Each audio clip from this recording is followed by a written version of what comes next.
Hi guys! Welcome to my channel. Today is Sunday and may bagyo sa Pilipinas, bagyong uwan. So mag-ingat po ang lahat, lalo na doon sa talagang matatamaan kasi may pag-asa naman tayong pinapanood kung saan lugar talaga ang matatamaan. So mag-ingat. And dito sa Davao, thanks God, wala naman, safe naman. Thank you po. Thank you Lord. So ayan, nag-intro lang tayo kasi syempre may concern tayo sa bagyo. And for today's video ni Mami G, magluluto po ako since Sunday. So masarap po yung lulutuin natin. Magluluto po tayo ng pork steak.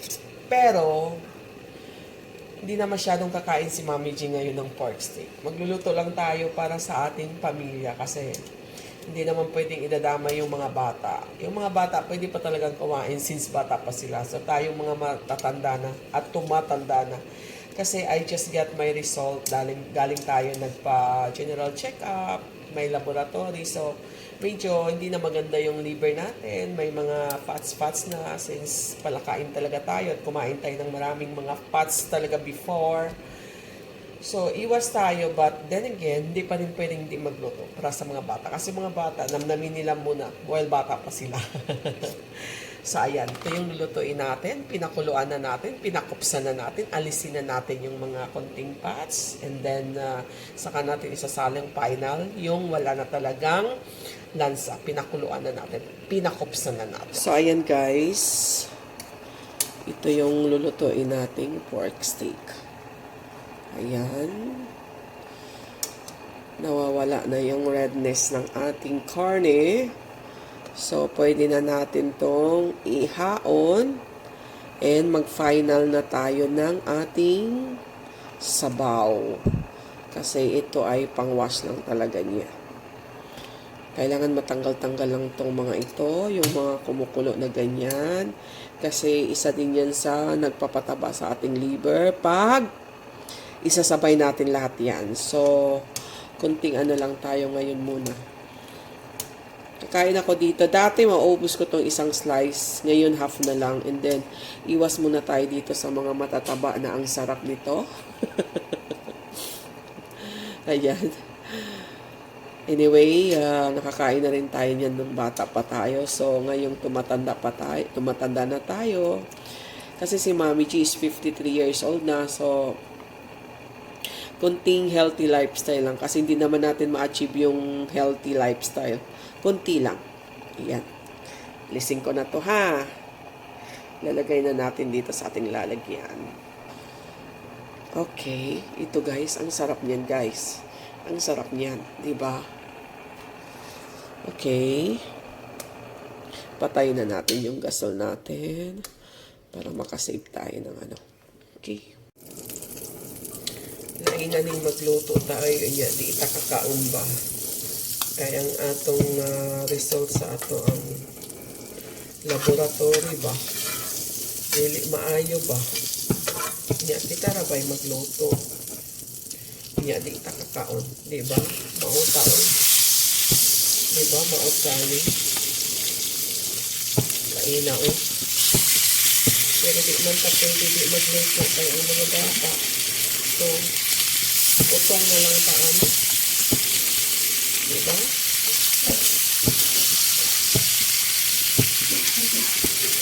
Ang bangsi eh. Buwag mo kamahal. Buwag yung lak.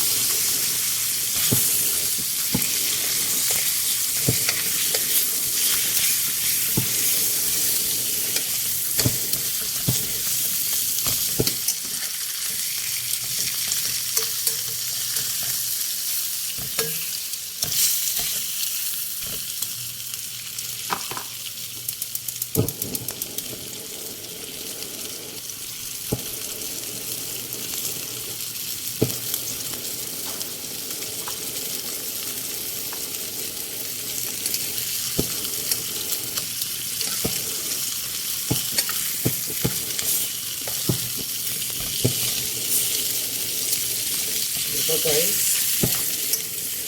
Ito kakakaon ani. Ay, pwede siguro kanilang unod pero kanong kamo kung ilo kakakaon.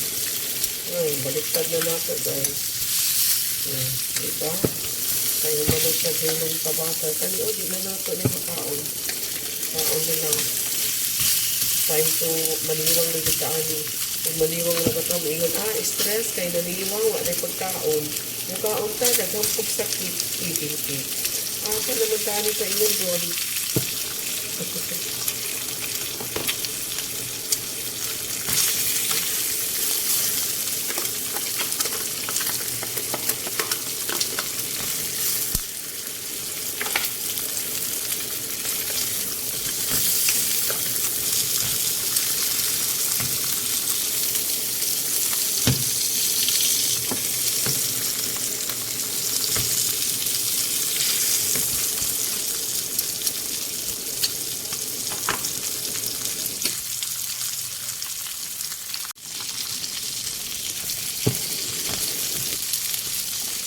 So guys, after kong pinakuksan, pinahid ko muna konti sa butter bago natin i-finalize sa ating pagluluto. Para, may nasama dapat, hindi ko pwede. Para manamnam, masarap talaga. Diba? Tapos hindi man makakain si Mami G ng marami.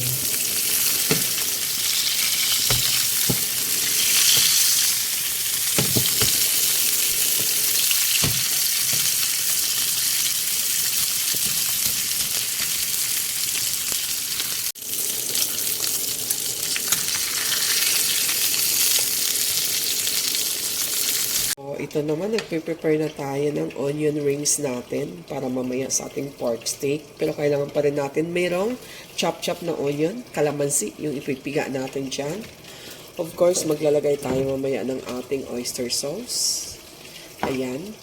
And syempre, ang soy sauce. Ayan. And then guys, my own version to. Gusto ko siya lagyan ng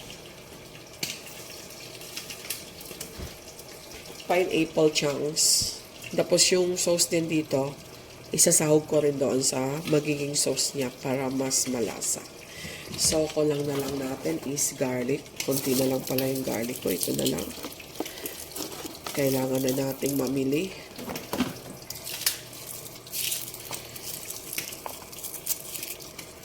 Ayan, tama na yung naka-fried natin. Para mamaya lutong-luto talaga siya sa ating sauce. Mananamnam. Diba? Sarap nito guys.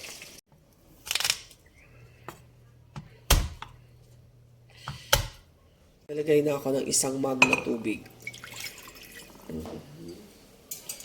Okay. And then brown sugar. And then soy sauce. Okay.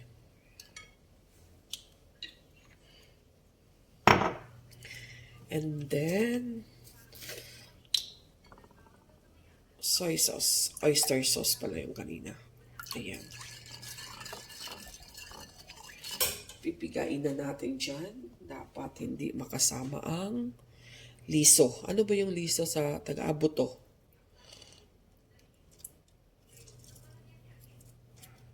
So, masarap-sarap to guys. Kay maasim-asim, na matamis, na maalat-alat.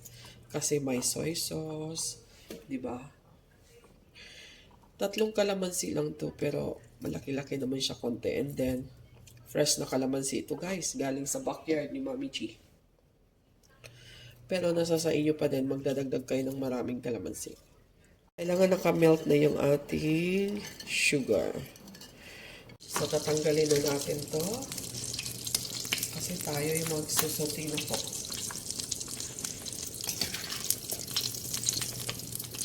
Yung iba naman guys, minamarinate ako, hindi na. Pinafry ko yung ano para mas malasa.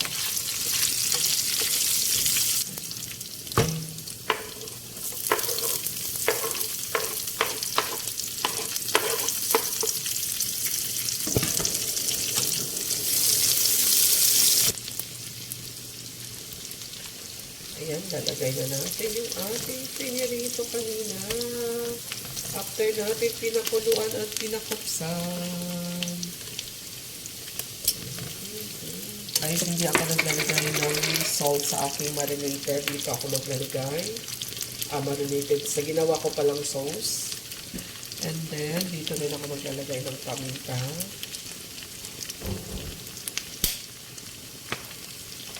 And then guys, maglalagay tayo ng parsley.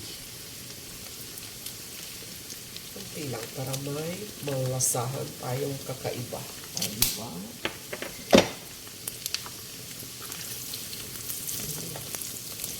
Para malasa talaga. Wow, sauce kanina. Kasi yung iba minamarinate ako, hindi. Piniprito ko siya para malasa. So, ito na talaga yung magluluto sa kanya. Okay, hayaan muna natin yan hanggang kumulo at saka mantika na yung kanyang sauce talaga. Okay. Yun o, kumukulo na talaga siya.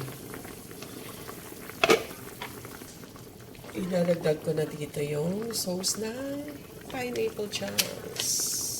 Sabaw ng pineapple chunks. So, konting na lang ang sabaw, guys. It's time to drop our pineapple chunks. Yeah. Pineapple chunks. And syempre, yung ating maraming onions pa. More onions pa. Kasi sa pork steak talaga, o beef steak man, talagang onions ang marami dapat.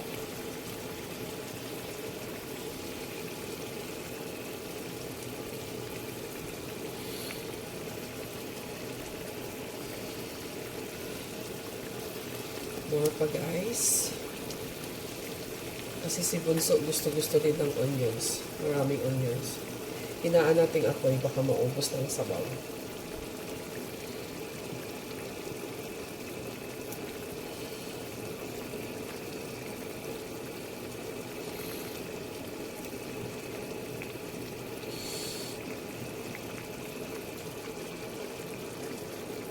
Ayan, naglalagay na tayo ng final onions niya. So, this is okay, guys. Oh, kasarap. Kasarap.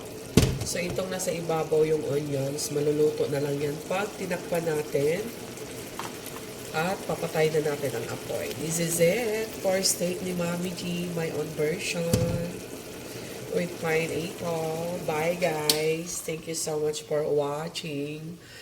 Pero natatakam na ako, hindi naman ako makakain ng marami. Bye! Thank you so much for watching. Bye-bye!